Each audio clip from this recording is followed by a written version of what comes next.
नमस्कार, prime debate में बहुत स्वागत है आपका। कल कर्नाटक विधानसभा चुनाव के नतीजे आएंगे। भाजपा कांग्रेस के साथ साथ राजनीति में दिलचस्पी रखने वाले हर आम और खास को कर्नाटक विधानसभा चुनाव के नतीजों का इंतजार है। अगर ये केवल एक राज्य के चुनाव होते तो शायद ही कर्नाटक इस तरह से देश की राजनीति के सेंटर स्टेज पर आ पाता, लेकिन जिस तरह से देश के प्रधानमंत्री नरेंद्र मोदी और राहुल गांधी ने अपनी प्रतिष्ठा को यहां दांव पर लगा दिया, उससे यह कर्नाटक चुनाव 2018 में मोदी लहर या राहुल की संभावनाओं को मापने का पैमाना बन गया है। इस चुनाव में हार या जीत किसी भी दल की 2018 और 2019 की संभावनाओं की तस्वीर तैयार करेगी। प्रदेश के लिहाज से देखें तो चूंकि राजस्थान में भी इसी साल के अंत में चुनाव होने हैं, इसलिए किसी भी तरह की हवा का असर यहां पड़ना ही है। दोनों प्रमुख राजनीतिक दलों के अंदरूनी समीकरणों को भी इन चुनाव के नतीजे प्रभावित करने वाले हैं और आज प्राइम डिबेट में इसी पर चर्चा होगी। पहले चर्चा के कुछ बिंदु आपके सामने रखते हैं। कर्नाटक चुनाव बीजेपी और कांग्रेस के लिए है अहम। कर्नाटक चुनाव के नतीजों का राजस्थान पर होगा असर। प्रदेश में भी 6 महीने बाद होने वाले हैं चुनाव। ऐसे में चुनाव के नतीजों से राजस्थान में भी बनेगी हवा। कर्नाटक में जीतने वाली पार्टी को मिलेगा मनोवैज्ञानिक फायदा। पार्टियों के अंदरूनी राजनीति को भी प्रभावित करेंगे चुनाव के नतीजे। भाजपा प्रदेशाध्यक्ष मामले का भी इसके बाद हो सकता है पटाक्षेप। कांग्रेस के अंदरूनी समीकरण भी इन चुनाव के नतीजों से होंगे प्रभावित। और प्राइम डिबेट में आज भारतीय जनता पार्टी से हमारे साथ मुकेश शेलावत साहब हैं, वरिष्ठ पत्रकार महेश शर्मा जी हमारे साथ हैं और सत्येंद्र भारद्वाज जी कांग्रेस से हमारे साथ इस बहस में हैं। मुकेश जी के पास आ रहा हूं। सबसे पहले मुकेश जी, पटाखे मिठाई आगे होंगे, कल आप कांग्रेस मुक्त कर देंगे कर्नाटक को? निश्चित रूप से कल के जो चुनाव परिणाम आएंगे वो भारतीय जनता पार्टी के लिए बड़े उत्साहजनक रहेंगे और भारतीय जनता पार्टी वहां पर स्पष्ट बहुमत के साथ सरकार बनाने जा रही है। इतना आत्मविश्वास कहाँ से आ रहा है? नहीं, वो सिद्धारमैया जी जो वहाँ के मुख्यमंत्री है, उनके बयान से भी ऐसा लग रहा है कि कांग्रेस अपनी हार स्वीकार कर चुकी है। आज उन्होंने अपने बयान में कहा है कि मैं दलित मुख्यमंत्री के लिए पद छोड़ने के लिए तैयार हूँ। क्योंकि उनको लग रहा है कि सरकार तो बनी नहीं रही है, तो क्यों ना अपन ये बयान जारी करके अपने आप को शहीद में शामिल करवा ले या एक दलित समर्थकों का खिताब पाले। तो उनके बयान से भी साफ लग रहा है, वरना ऐसा नहीं होता है कि जो मुख्यमंत्री अपने राज्य में चुनाव से पूर्व केंद्रीय नेतृत्व को आंखें दिखाकर पूरी बागडोर अपने हाथ में ले और उसके बाद में चुनाव परिणाम आने से पहले ही मैदान छोड़ दे, तो निश्चित रूप से उनको हार साफ दिख रही है, इसीलिए उनके बयान ऐसा है। अच्छा सत्येंद्र जी, ऐसी स्थिति बनी हुई है क्या वहाँ? आप आत्मविश्वास खो चुके हैं? नहीं, हम आत्मविश्वास नहीं खो चुके। हम इनके जो मुकेश जी बता रहे हैं, यहाँ से जो बात आ रही है इनकी, मुंगेरी लाल के हसीन सपने। अच्छा। ये तो कल रिजल्ट ही बताएगा कि इनकी मिठाइयाँ जैसे पहले रुक गई थी वैसे इस बार भी शायद रुक जाएंगी। रही बात यह कि भारत के प्रधानमंत्री जी को देश संभालने की जगह संगठन संभालने की ज़्यादा चिंता है और देश के अंदर चुनावी प्रधानमंत्री साबित हो गए हैं, ऐसा मुझे लगता है। प्रधानमंत्री जी ने 21 वहाँ जनसभाएं करी और देश की सारी नीतियों को छोड़ के एक प्रदेश को जीतने में अपना पूरा जो श्रम लगा दिया। मुझे ऐसा लगता है कि प्रधानमंत्री जी कर्नाटक पे अपनी प्रतिष्ठा का प्रश्न बना के जीतने के लिए जो काम कर रहे थे वो जनता उनको नकार कल देगी। और ये जो मुकेश जी जो बात कह रहे हैं कि हमारे मुख्यमंत्री जी ने कहा कि दलित के लिए पद छोड़ना चाहता हूँ, ये वो हार स्वीकार कर चुके हैं। ये तो कल समय बताएगा कि हार किसकी होगी। इनका जो आत्मविश्वास है कल धराशायी हो जाएगा। आने वाला समय कल ये बताएगा कि वहाँ पे भारतीय जनता पार्टी बहुत बुरी तरह से पराजित होगी। प्रधानमंत्री केवल कर्नाटक में नहीं गए हैं। नहीं, आपके प्रधानमंत्री आपके नहीं, प्रधानमंत्री सबके होते हैं। थोड़ा सा आप अपने शब्दों में सुधार करिए। प्रधानमंत्री सबके होते हैं, देश के प्रधानमंत्री हैं और हर आम चुनाव में, उपचुनाव में नहीं जाते हैं, लेकिन हर आम चुनाव में, चाहे वो गुजरात के आम चुनाव रहे, चाहे उत्तर प्रदेश के आम चुनाव रहे, कि कर्नाटक के रहे, कि गोवा के रहे, प्रधानमंत्री एक संगठन का रूप निभाने का काम कर रहे हैं। हर प्रधानमंत्री जाते हैं चुनाव लड़ रहे हैं। भारद्वाज जी, हर प्रधानमंत्री जाते हैं। राहुल गांधी, राजीव गांधी प्रधानमंत्री थे तब वो भी गए थे, इंदिरा जी जब प्रधानमंत्री रहा करती थी वो भी गए। उन्होंने हर प्रधानमंत्री आम चुनाव में जाते हैं, चुनाव के अंदर बहुत सारी चीजें पेश कर रहे हैं जो कि उनको करना नहीं चाहिए। प्रधानमंत्री के पद के ऊपर ये शोभा नहीं देती है, वो अपनी भाषा के ऊपर कमांड नहीं कर पाते हैं। वो जिस तरह की बात बोलते हैं कांग्रेस के लिए, भाषा आपकी बहुत अच्छी है। चाहता हूँ प्रधानमंत्री शब्द की गरिमा होती है, प्रधानमंत्री प्रधानमंत्री लाशों के ठेकेदार, खून का शोषित सौदागर, नीच व्यक्ति, चाय बेचने वाला व्यक्ति, ऐसे शब्दों का इस्तेमाल आपकी डिक्शनरी में से बाहर निकले, ऐसे शब्दों का इस्तेमाल आपकी डिक्शनरी में से बाहर आए। ये सोनिया गांधी जी ने कहा है, सोनिया गांधी जी ने कहा है इनको खून लाशों का सौदागर गुजरात में जब मुख्यमंत्री थे। बताइए प्रधानमंत्री जी के लिए हमारे राहुल गांधी जी राष्ट्रीय अध्यक्ष ने, आपके मणिशंकर अय्यर जी ने कहा नीच, आप मेरी बात मणिशंकर अय्यर जी ने कहा चाय बेचने वाला। आप मुझे एक बात का जवाब दे दीजिए, प्रधानमंत्री को शोभा देता है कि एक राज्य के ऊपर ही सारा काम छोड़ दे और आम चुनाव चीज को छोड़ के आपका जीतने की बात आपकी जानकारी थोड़ा दुरुस्त करिए। आम चुनाव में हर प्रधानमंत्री जाते हैं, जिस तरह आम चुनाव में हर प्रधानमंत्री जाते हैं, क्या उसके ऊपर वो आज खड़े उतर रहे हैं? मेरे लाल के हसीन सपने तो आपके राहुल गांधी देख रहे हैं, नहीं देख रहे हैं। जो किसी ने नहीं कहा वो खुद ही कह रहे हैं मैं प्रधानमंत्री बनूंगा। जनता का मोदी जी को भी पार्टी की तरफ से पार्टी के राष्ट्रीय अध्यक्ष राजनाथ सिंह जी ने प्रोजेक्ट किया था, लेकिन उनको कोई नहीं कर रहा है। न कांग्रेसी बोल रहा है, न विपक्षी दल बोल रहे हैं, न कोई अध्यक्ष नहीं है। आपके यहाँ केवल मोदी बोल रहा है, कोई भी नहीं बोल रहा है, केवल मुंगेरी लाल का हसीन सपने मैं प्रधानमंत्री बनूंगा। जनता बनाए या न बनाए मैं प्रधानमंत्री बनूंगा। जनता तो भी मैं प्रधानमंत्री बनूंगा। चलाओ साहब राज्यों में हार जाए तो भी मैं प्रधानमंत्री बनूंगा। उसके ऊपर हर चुनाव हार जाए तो भी मैं प्रधानमंत्री। ठीक है, प्रधानमंत्री के ऊपर आते हैं। तो जरा मुझे ये बताइए कि बकौल आपके राहुल गांधी को बहुत हल्के में लेते हैं लोग। वो हल्के राहुल गांधी तराजू के एक पलड़े में बैठकर जब ये चुनौती देते हैं प्रधानमंत्री नरेंद्र मोदी को कि 15 मिनट मुझे बोलने दिया जाए, मैं मोदी जी को टिकने नहीं दूंगा मेरे सामने। ठीक है, वो तो आप कह ही रहे हैं कि वो तो हल्के हैं, लेकिन उसके जवाब में जब प्रधानमंत्री ये कहते हैं कि 15 मिनट राहुल गांधी बिना कागज के बोलकर दिखा दें या विश्वेश्वरैया बोलकर दिखा दें, जिस तरह की खबरें आ रही थी, तब क्या प्रधानमंत्री नरेंद्र मोदी भी वही राहुल गांधी के समकक्ष नहीं बैठ जाते हैं? क्या ये उनकी गरिमा के अनुरूप था? मुकेश चलाव साहब, आलोचकों का एक तबका ये कहता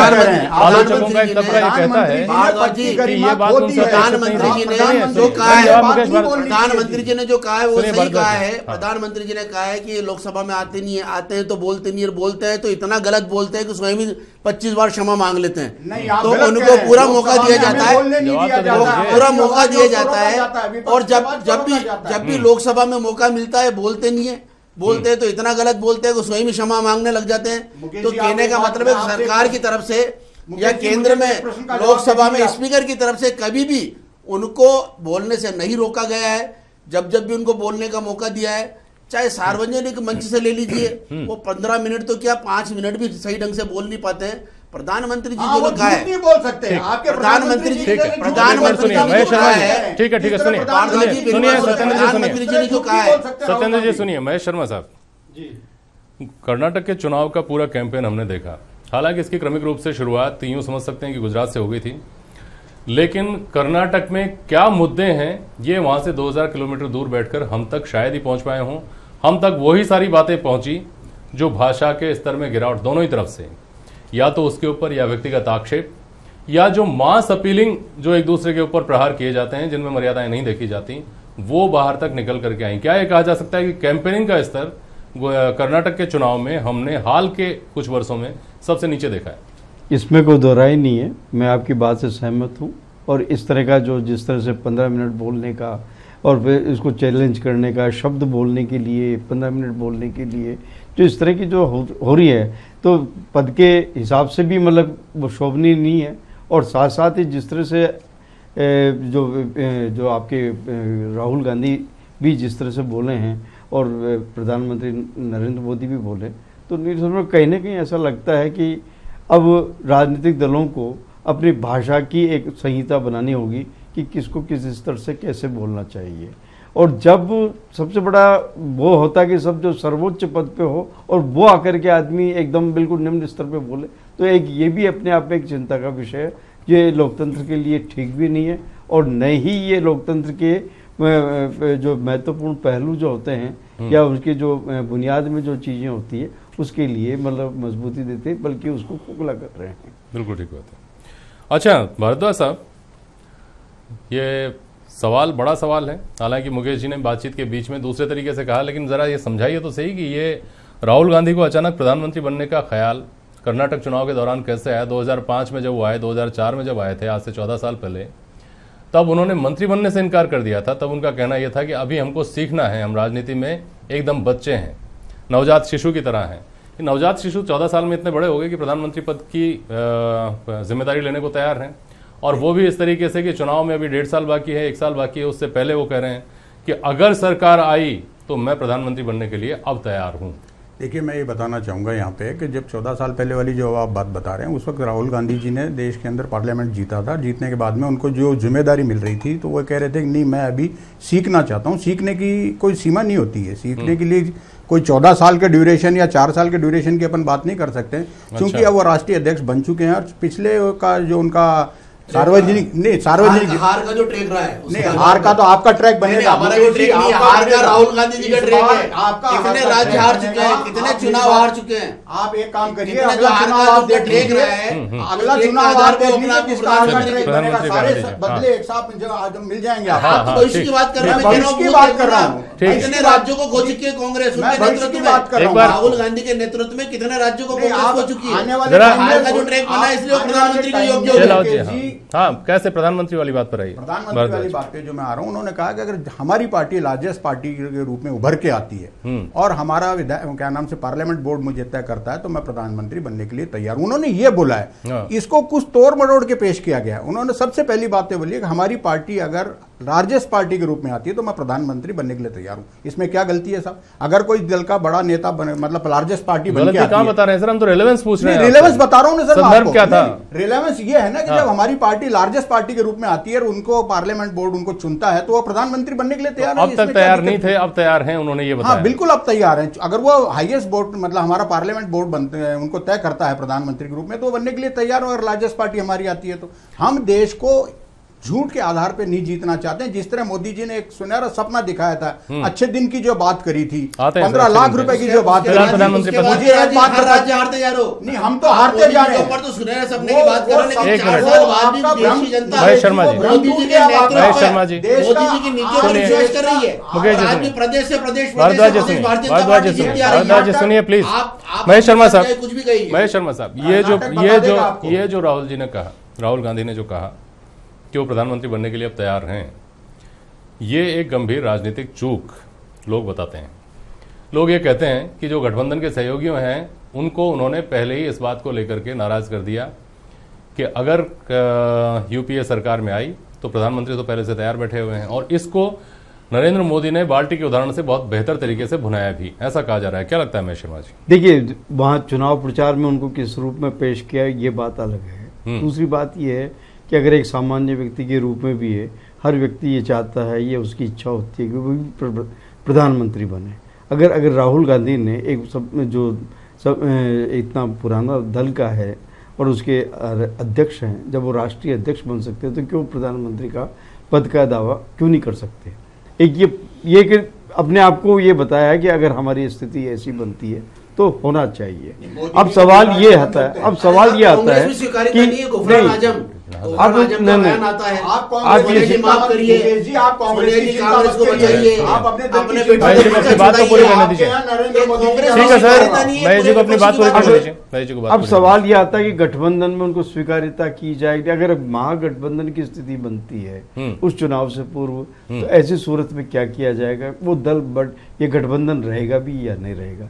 आपने ये देखा होगा कि जब भी पिछले जो महागठबंधन की जो राजनीति चलती है, सत्ता में पाने के लिए जो जिस तरह की जो हुआ है देश में, करीब 15-20 साल तक ये रहा, और उनका क्या हश्र हुआ है, इन चीज़ों को भी देखना चाहिए। वरिष्ठता वहाँ पे उनकी चुनौती वहाँ बनेगी, लेकिन अभी फिलहाल बोलने में क्या है? एक उनको एक ये कह दीजिए कि उन्होंने एक राजनीतिक दाव भी एक अपना पासा फेंका है कि उसमें क्या रिजल्ट आता है, उसके क्या मतलब दूसरे नेताओं की क्या सोच है, राजनीतिक दलों की क्या सोच है, ये भी एक पैंतरा हो सकता है। इसको भी आप यूँ देखना चाहिए कि हर चीज़ बचकानी नहीं होती है, बल्कि कभी कभी सायास भी कोई मतलब दाव खेला जाता है, इसको इस रूप में भी लिया जा सकता है। बिल्कुल ठीक बात है। मुकेश चलावत साहब, जहां से हमने बात शुरू की थी मैं उसको दूसरे तरीके से एक बार आपसे समझना चाहता हूं। अगर गुजरात जैसी स्थिति हुई कर्नाटक की, गुजरात में आपने कहा था कि ये जनमत का आईना होगा, हम 120 से ज़्यादा सीटें लेकर आएंगे, गुजरात में फिर से सरकार बनाएंगे, बमुश्किल आप वहाँ सरकार बना पाए थे अपनी। अगर कर्नाटक चुनाव के नतीजे आपके विपरीत गए तो क्या पार्टी को इस बात का एहसास है कि कितना बड़ा जोखिम लिया है आपने नरेंद्र मोदी और अमित शाह का नाम आगे करके? सबसे बड़ी बात तो यह है कि गुजरात के अंदर कोई बमुश्किल सरकार नहीं बनी है, स्पष्ट बहुमत के साथ सरकार बनी है। या गणित अंकों का गणित कुछ भी, अंकों का गणित कम ज्यादा हो सकता है, लेकिन जहां तक मैं समझता हूँ कर्नाटक की जनता अच्छी तरह से जानती है 3800 किसानों की आत्महत्या के बाद में शायद कर्नाटक की जनता इस कुशासन से मुक्ति पाने के लिए आतुर बैठी हुई है और उसका परिणाम कल आपको देखने को मिलेगा। कर्नाटक में भारतीय जनता पार्टी एक समय था जब कर्नाटक के अंदर भारतीय जनता पार्टी को तीसरे नंबर पे माना जाता था, लेकिन आज भारतीय जनता पार्टी कर्नाटक में सशक्त रूप से उभरी है और जनता की आवाज बन के वहां पर उभरी है और जनता के विश्वास के ऊपर मोदी जी के नेतृत्व में, मोदी जी की नीतियों में आस्था व्यक्त करते हैं वहां की जनता ने भारतीय जनता पार्टी को स्पष्ट बहुमत की ओर जनमत मान लेना।